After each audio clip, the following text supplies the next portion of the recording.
Nous en parlions en titre. La question des autorités intérimaires attire presque toutes les attentions au Mali.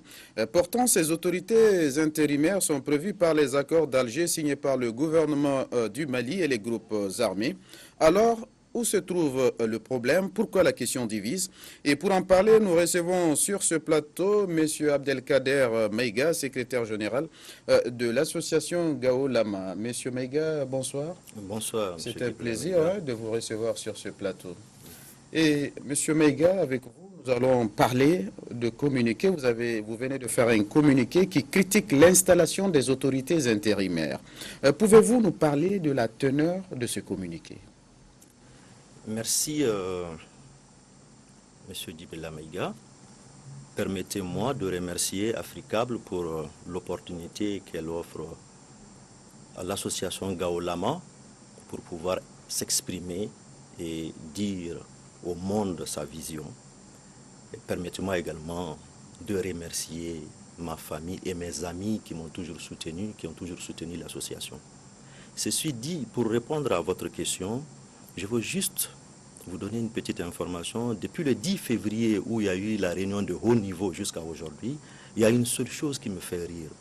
J'ai vu sur Internet une conversation où il y a quelqu'un qui dit le Mali, c'est devenu chacun pour soi, Dieu pour tous.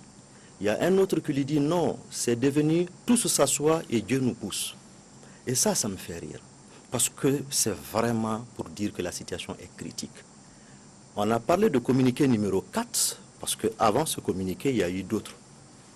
On a eu plusieurs communiqués. On a écrit au président de la République une première fois. On n'a pas eu de réponse. On a écrit au président de l'Assemblée. On n'a pas eu de réponse. On a écrit encore une deuxième fois au président de la République. On a fait ampliation les Nations Unies. On n'a pas eu de réponse. Donc la quintessence maintenant de ces communiqués avec le 4e communiqué, c'est de montrer combien de fois au nord ça ne va pas. Au nord du Mali, les populations sont meurtries. Combien de fois nous sommes pacifiques? À la différence des bandits armés qui prennent des armes, non. Les nordistes sont civilisés. Les nordistes ont préféré s'exprimer avec le bic et non chercher à diviser ce pays. Nous avions dit au président de la République dans nos lettres que nous ne comprenons pas la position et du Mali et de la communauté internationale. Et on s'explique. On ne peut pas comprendre qu'à l'arrivée de ces djihadistes, de ces terroristes au Mali, on attend 8 mois ou plus de 8 mois après pour appeler la France parce que les ennemis sont arrivés à Konna. On ne comprend pas cela. On ne comprend pas. En plus de cela, lorsque les jeunes de Gao se sont repliés sur Sévaré massivement pour dire qu'on va mourir pour le Mali, on veut être dans l'armée tout de suite, on va se battre. Mais il fallait partir les voir. Ils étaient là dans les camps comme des animaux.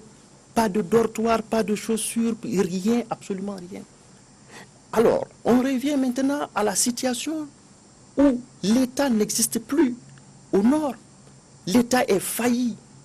Nous, on ne peut pas comprendre que lorsque ta population se lève, se bat pour que tu puisses vraiment exister, que tu te lèves le 12 juillet, tirer sur cette population, tuer des gens. Et à la grande différence, quel est le traitement qu'on en fait? Non, on vient, on critique, et même les gens qu'on pensait pro-gouvernementaux, c'est comme la plateforme, c'est les mêmes gens qui ont condamné la marche. Alors qu'au même moment, à Kaï, les gens ont marché, il n'y a pas eu de problème. Au même moment, on nous dit qu'il y avait des dispositions qui faisaient qu'on ne pouvait pas marcher. Mais tout ça, c'était archi faux. On a vu ce qui s'est passé dans d'autres endroits. On s'est dit, il est important également qu'on signale que la communauté internationale est arrivée à un point où on en déduit qu'elle est de connivence avec ces djihadistes, avec la SEMA qui est chouchoutée.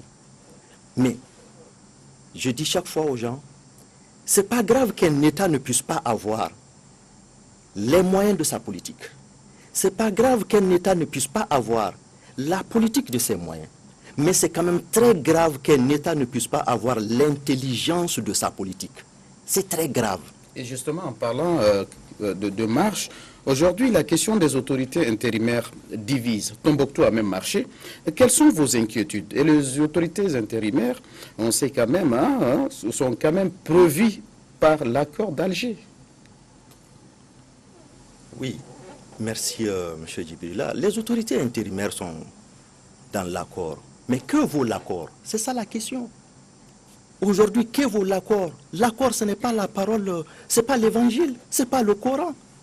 Mais vous voyez, c'est pourquoi nous, on est vraiment inquiets. La communauté internationale nous déçoit. Parce que j'ai appris, c'est pas, on me l'a dit, quand on disait le 15 que l'accord allait être signé à Bamako, les jours avant cela, on a dit partout que l'accord va être signé et ceux qui ne viendront pas signer, c'était fini. Mais qu'est-ce qui se passe? Puisque la CEMA n'était pas là, on nous dit après non, il y aura une autre signature avec des conditions que la CEMA va inscrire dans l'accord. Mais pour autant, le Mali avait 12 pages de réserve qui n'ont pas pu être inscrites dans l'accord. 2 poids, 2 mesures, ça veut dire quoi? On est inquiet avec ces autorités intérimaires parce qu'on sent derrière qu'il y a du non-dit. On sent derrière du banditisme de grand chemin. On sent derrière du mercantilisme. Et cela, de la part de la communauté internationale, de la part du gouvernement du Mali, qui, si je peux même le dire, ne sait même pas ce qu'il veut et ce qu'il fait, de la part des mouvements armés. Et là, je dois insister surtout sur le cas de la plateforme qui est censée représenter l'intérêt des communautés du Nord. Mais c'est tout à fait le contraire. Elle a des accointances avec la CEMA qui sont désespérantes. C'est pourquoi l'État doit essayer de savoir qui sont ses véritables amis. Les autorités intérimaires, vous voyez, ce n'est pas écrit dans l'accord autorité intérimaire. On a dit période intérimaire. Les gens en ont fait ce qu'ils veulent parce que l'accord est fou. Qui s'est déroulée dans une ambiance de famille vise à renforcer le dialogue entre acteurs du processus de paix sur les questions de garantie de non-répétition comme composante du cadre conceptuel pour le traitement du passé et de tous les organes de la mise en œuvre de l'accord pour la paix et la réconciliation. Puisque ce n'était pas un décret qui satisfaisait les besoins de loin de toute considération partisane, ils sont partis dans la clandestinité, signer une entente. Et de la CEMA, je vous demande, doit être une seule équipe au service de la nation malienne. Sérieux, une entente entre des individus peuvent valoir de droit sur un décret? Ce cadre d'échange et de partage d'expériences autour des idéaux, justice, vérité et paix, a permis aux participants, à travers des exercices pratiques, de ces autorités intérimaires et même la pertinence de ces autorités intérimaires. On vient de sortir des élections communales. Pour rappel, on a des élections régionales au mois de mai. Quand on va avoir des autorités a adopté la politique nationale de justice transitionnelle, PNJT, qu'est-ce qu'ils vont faire? Ils vont qui vise à promouvoir une réconciliation profonde. Nous, on préfère avoir des élus structurés autour de à Gao, il y a Barkhane, il y a Minusma, il y a tout. Entre parenthèses, vous savez qu'il y a plus de 12 000 agents des Nations Unies au Mali aujourd'hui pour cette crise. Sur les 12 000, il y a 8 000 qui sont pour la logistique. Ça veut dire qu'il y a même des gens pour ramasser des papiers toilettes. Ça veut dire qu'ils ne foutent rien ici. Il faut qu'on se le dise. Je ne sais pas pourquoi les gens souvent se disent si la France n'était pas venue, le Mali ne serait pas là. Mais soyons sincères, nos grands-pères ont sauvé la France. La France n'allait être rien, la France n'allait pas venir en aide si nos grands-pères n'avaient pas sauvé la France. Il faut qu'on se le dise, je suis fier de cette histoire. En plus, la France nous doit, parce que nos grands-pères à présent ne sont pas encore traités comme les anciens combattants français. C'est vrai, et il y a aussi une information que j'aimerais que vous partagiez avec les téléspectateurs. On a appris que vous avez rencontré hier le médiateur de la République. De quoi avez-vous parlé?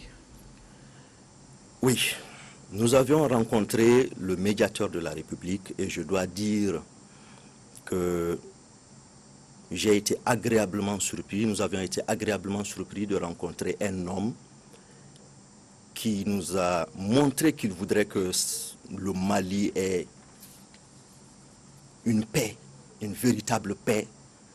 Parce que la paix, ce n'est pas seulement les mots, ce n'est pas cet accord-là. La paix, ça passe par beaucoup d'étapes, il y a des préalables.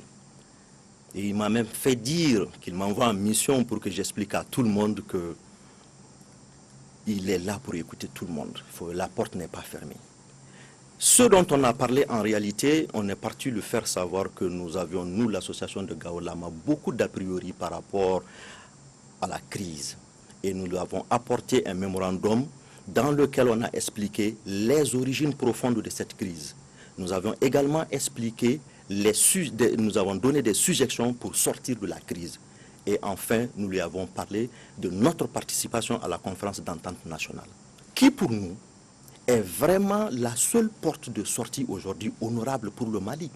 Parce que un pays où, vous imaginez, rien ne va. Les autorités intérimaires ont dit dans l'accord que c'est parce que là où l'État n'existe pas, les collectivités ne marchent pas bien, il faut les mettre. Où est-ce que ça va aujourd'hui au Mali? Pourquoi on ne met pas d'autorité intérimaire à Koulouba? Pourquoi on ne met pas un gouvernement intérimaire? Pourquoi pas à Nampala, au Massina, à Mopti? Pourquoi séparer Mopti du Nord? Donc, ce sont ces explications que nous avons données face à face aux médiateurs. Et nous sommes d'accord que la conférence d'entente nationale était d'ailleurs, parce que moi je le mets, était le premier point inscrit dans l'accord. Dès la signature de l'accord, il fallait procéder à cette conférence d'entente nationale et le comité de suivi des accords pour pouvoir permettre à tous les Maliens de s'approprier l'accord, de discuter réellement des problèmes du Mali de façon générale, pas de l'accord seulement. L'accord n'a pas de sens si tous les Maliens n'y adhèrent pas, avec toutes les lacunes qu'elle renferme. Et sincèrement, on a eu une écoute favorable et finalement on s'est partagé pas mal de choses, y compris la participation. Et nous lui avons dit, il serait bon que la conférence soit transparente, que ça soit une conférence inclusive, à l'opposé de l'accord, parce que l'accord est tout sauf inclusif. On parle de mouvement signataire, le gouvernement, plateforme et SEMA. Donc ils sont juges et parties. Ils lisent l'accord, ils interprètent comme ils veulent, ils mettent en application comme ils veulent. Ça ne peut pas marcher. Donc on a dit aux médiateurs, cette fois-ci, au moins avec vous, nous espérons que la conférence d'entente nationale sera une véritable réussite. Et que les Maliens, au lieu de venir jouer au mercantilisme ça et là, les gens vont comprendre que c'est l'âme de ce pays qui est en danger. C'est le Mali même, l'existence même du Mali qui est en danger. Ce n'est pas le Nord maintenant. Gaolama, nous, on n'est plus préoccupé par le Nord. En tout cas, M. Maïga, merci pour toutes ces précisions. On me fait signe du côté de la réalisation, hein, que le temps qui nous est imparti est pratiquement à terme. Un dernier mot pour juste conclure. Un dernier mot. Oui, merci. Le dernier mot pour moi, c'est de dire aux Maliens de se réveiller. À tous les Maliens de se réveiller, surtout aux cadres du Nord, qui sont, depuis le début de la crise jusqu'à aujourd'hui, tous les hauts responsables qu'on a connus du Nord sont tous en train de dormir. Ils veulent quoi? Ils ont peur de quoi? Qu'ils se lèvent comme l'a fait le professeur Ali Nouhou Diallo pour défendre Mopti ou sa communauté. Que tous les Maliens se donnent la main. Ce n'est pas une crise du nord du Mali. C'est une crise existentielle du Mali. Et j'en appelle à la bonne volonté, à la bonne compréhension du gouvernement malien. Qu'il ne s'agit pas des populations laissées pour compte au nord. Qu'il s'agit d'une bonne frange des Maliens comme nous, qui veulent que cette crise-là finisse définitivement et que ça finisse sans douleur. Et cela ne peut se faire que lorsqu'il y a une justice, une équité de la part du gouvernement. Et que la communauté internationale comprenne que nous ne sommes pas des animaux, nous sommes des êtres humains. Tout ce qui est valable pour leur société, pour leur civilisation, est valable également pour la nôtre. On ne peut pas vouloir une chose et son contraire. On veut aider le Mali ou on est contre le Mali. C'est fini. Je vous remercie. En tout cas, merci M. Maïga pour toutes ces précisions et surtout merci d'avoir répondu à notre invitation. C'est à moi de vous remercier.